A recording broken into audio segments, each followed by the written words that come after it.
Hello, welcome to this week two overview of our self mastery training cycle on practical wisdom and neuromuscular control. This week we are focusing on core control and rolling for our physical focus, and then for our mental focus, we're focused on moral virtue.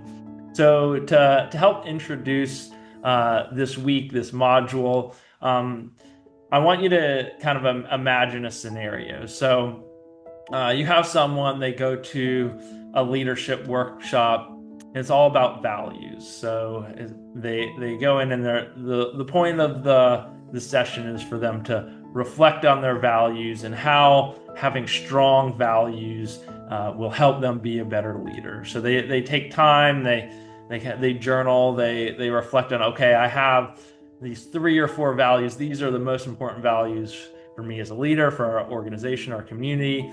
And then they go back, and they are amped up from this workshop about how they're going to help instill these values in their organization or their community. But when they get there, they have this impassioned speech about how important these values are and what all the things they're going to do to live out these values. Meanwhile, the people in the community, or those on their team, it's a snooze fest for them. They just look completely disengaged. They don't care. For them, it's just another example of corporate BS. And then the leader, after putting in all this effort, just kind of walks away, kind of frustrated, and not kind of at a loss for what to do. And then everything just kind of settles back into the status quo. So this week, we're going to look at ways to not let that happen. And part of that is our concept of virtue. Like, what is virtue?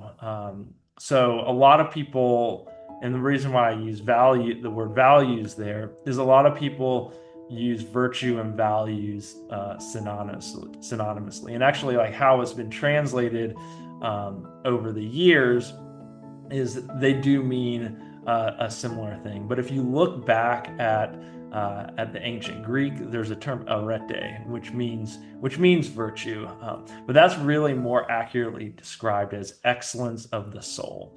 And some people even expand that definition to the mind, body, and soul. So really, what it's about is that idea of excellence in any given situation. Are you bringing excellence to that? And I love that, because it communicates such a much more dynamic process, as opposed to values, which are very static, which are rigid, which don't account for the situation. Virtue looks at a situation and it thinks, how can I bring this situation to life? So that's what we're going to practice that week. And we're going to practice virtue, like, of course, like we've been talking about, both mentally and physically.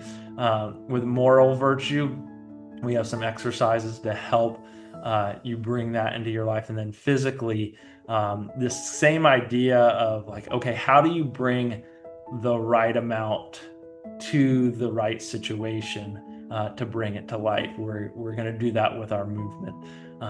So if we go back to last week, we kind of laid the foundation for this. So we looked at purpose, the highest good, alignment of what are we shooting for?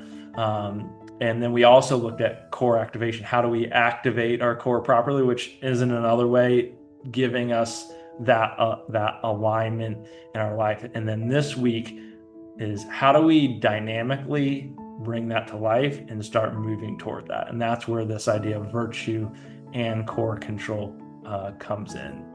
And I think that you'll find that our physical practice will really bring a lot to light with, like, how we practice virtue in the day-to-day, because it teaches us to give the right amount to a situation. And I'll get more into the lesson on neuromuscular control this week, but that's kind of a preview. So let's go ahead and look at this week's overview.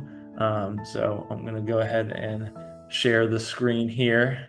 And just to orient us for this week, like I said, we went over hot purpose and core activation last week, and each of these weeks builds off each other. So now we activated the core, we activated our purpose. How now we're gonna start to use that on a very foundational level, and then each week we're gonna add layers to this to the point where ideally we're really taking pleasure in our excellence. We have developed more self-mastery than we have when we started, both with more complex movements, and then in our lives as leaders, whatever that looks like. So looking at week 2, so our quote for this week is, we become just by doing just acts, temperate by doing temperate acts, brave by doing brave acts. So our focus this week really is practice, getting ourselves into situations where we need to bring this stuff to life. I'll start at the bottom here. So for our cognitive training piece, we'll start with, this is your training cycle primer right here. And then on Tuesday at 8 p.m., we'll have our live training session.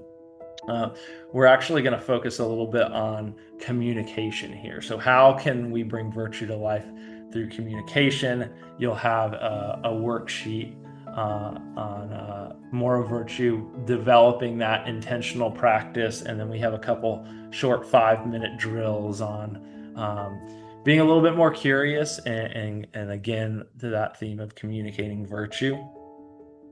For our conditioning program, this is very similar to the last week. This is not designed to be too intense, but at least get our bodies in a little bit better shape. And this is highly variable depending on kind of your level of fitness. So do what fits for you. Of course, we'll be doing a little bit at our live training session on Tuesday. I put a HIIT combo in here. This comes from MoveNat. It's a kind of designed to be a beginner workout combo, and then you can adjust the number of rounds you do based on what your specific needs are and your conditioning level. And then we'll finish the week with a kind of a longer zone 2 hike, walk, run, or bike, just getting that heart rate up, but not too high, not too strenuous for an extended period of time. This is designed to improve metabolic health, improve mitochondrial function. Actually, when you're in that zone 2 for an extended period of time, it increases the number of mitochondria in your cells, which are the powerhouses, which will give us more energy. And then we have our core control and rolling lesson, followed by 6 days of practice. Not a lot each day, but just a little bit every day to help us reinforce the learning. And here I'll have let me correct this right now. It says upper body reaching. This should be rolling. So we're going to learn how to activate our core with different rolling techniques, and I'll explain in the neuromuscular control lesson why we're focused on rolling so much. So that is the week 2 overview. Thank you for participating. Let's go ahead and practice virtue this week. Practice that excellence of mind, body, and soul. And I'll see you on Tuesday. Hello.